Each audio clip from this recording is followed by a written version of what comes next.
Coucou, me voilà. Maintenant, on va faire Saint-Antoine de Padoue.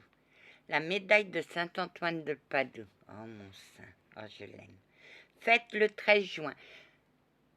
À Lisbonne, le jour de la fête de Saint-Antoine, on marie 13 couples, qui sont les 13 archanges de Saint-Antoine. Donc, Saint-Antoine est aussi le patron des amoureux. Beaucoup ne le savent pas, mais à Lisbonne, on le sait. Saint-Vincent, c'est le patron de Lisbonne. Non, Saint-Antoine est le patron de Lisbonne et Saint-Vincent, c'est son protecteur. Amen. Alors, né à Lisbonne le 15 août 1195, Ferdinand de Boulogne, il devait prendre le prénom d'Antoine en entrant au couvent. Après une jeunesse consacrée à l'étude, à la méditation, entra chez les franciscains. Il voulait aller évangéliser les Sarrasins en Afrique du Nord, mais son bateau fut détourné par une tempête jusqu'à Messine. Là, il révéla en improvisant des sermons son éloquence et ses supérieurs lui firent étudier la théologie avant de l'envoyer prêcher à Montpellier, Toulouse, Padoue et Bologne. Il pouvait s'exprimer aussi bien en latin, en italien qu'en français, et avait comme son maître saint François d'Assise le don d'ubiquité lui apparut plusieurs fois en des lieux fort éloignés de celui où il était réellement. Il montra souvent qu'il connaissait l'avenir et savait pénétrer dans les consciences pour y découvrir les fautes les plus cachées. Son courage égala sa science et sa piété. Ainsi, au péril de sa vie, arrêta-t-il un carnage auquel le tyran de Vérone, Ésulin, se livrait dans sa ville. S'étant rapproché de lui, il cria « Jusqu'à quand continueras-tu à verser le sang innocent comme un chien enragé? Ne sais-tu pas que la justice de Dieu est prête, que son épée est levée, et que si tu ne fais pénitence, il va t'écraser. » Uselin, au lieu d'entrer en fureur, comme on s'y attendait, se jeta aux pieds du saint et lui demanda pardon. Une fois, alors qu'il prêchait à Montpellier, une femme, pour l'écouter, laissa son enfant jouer seul. Le bambin tomba dans une marmite d'eau bouillante. En rentrant, la mère plongea ses bras dans le chaudron pour retirer l'enfant. Ce dernier, toujours vivant, ne portait sur son corps aucune trace de brûlure, alors que la chair des bras de sa mère était boursouflée. Saint Antoine, par ce miracle, avait voulu punir la mère de son imprudence.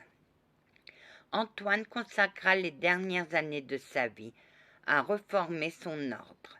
Il mourut à Padoue le 13 juin 1231, âgé seulement de 36 ans. Il était jeune. Le pape Grégoire IX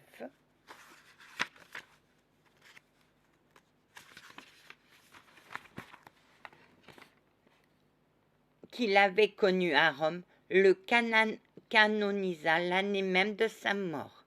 En 1256, la ville de Padoue fit bâtir en l'honneur de ce saint, devenu son patron, une superbe église en forme de croix surmontée de 7 coupoles et où furent conservées ses reliques. Oh, Anna, t'aurais voulu avoir... Ah, que ouais. Mais la chapelle de Saint-Antoine, elle est belle. Moi, j'aime bien l'église Saint-Antoine de Padoue à Lisbonne. Pourquoi l'invoquer?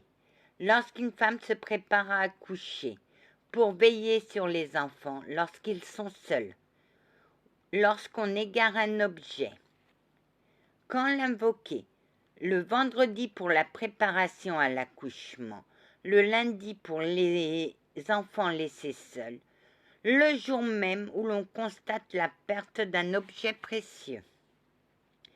Comment l'invoquer pour un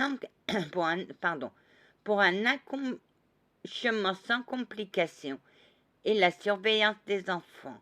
Saint Antoine de Padoue, qui par la force de tes prêches faisait naître des croyants et mettait le fruit de la foi dans le cœur des païens, insiste-moi dans ma souffrance et aide-moi à faire naître mon enfant dans la joie. Saint Antoine, je t'en supplie, quand il sera né, ne cesse de veiller sur lui et de le protéger du péché, comme tu protégeas les innocents de Vérone. Que ton saint patronage le préserve pour toujours des maléfices et des mauvais esprits.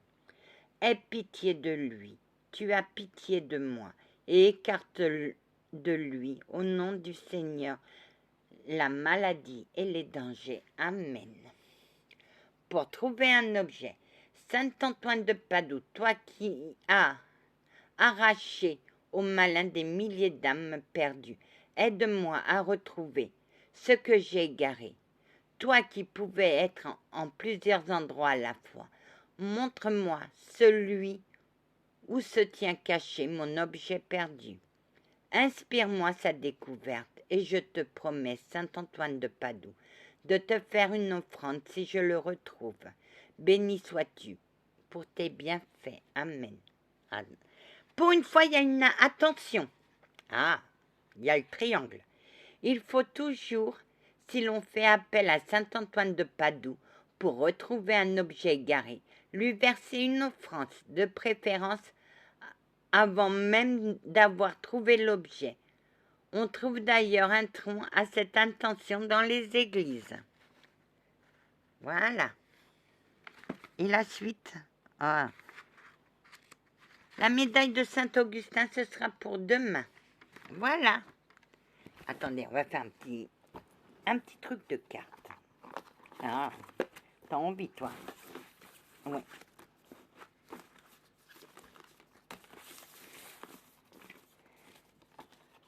Tout ça.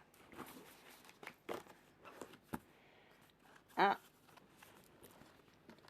La clé de cidre, horloge à eau. Le temps est ton ami. Avec douceur et patience, il applique du baume apaisant sur les cœurs blessés.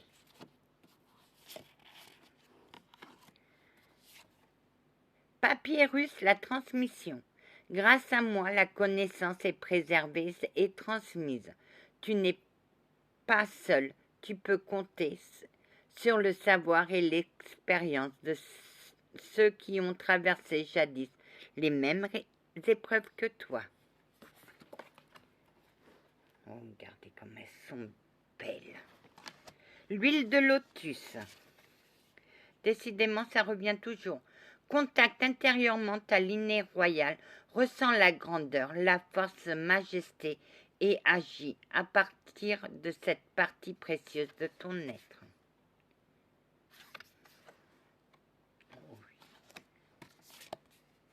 Khusus, Dieu de la lune, je suis le justicier qui lutte pour que la lumière perce à travers les ténèbres.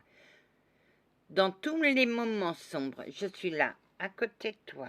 Oh, mais ils sont magnifiques. Le sarcophage. Parfois des souvenirs du passé enfouis depuis longtemps ressurgissent pour être compris et guéris. Prête attention à ce qui se passe autour de toi et en toi pour détecter ces opportunités de grandir.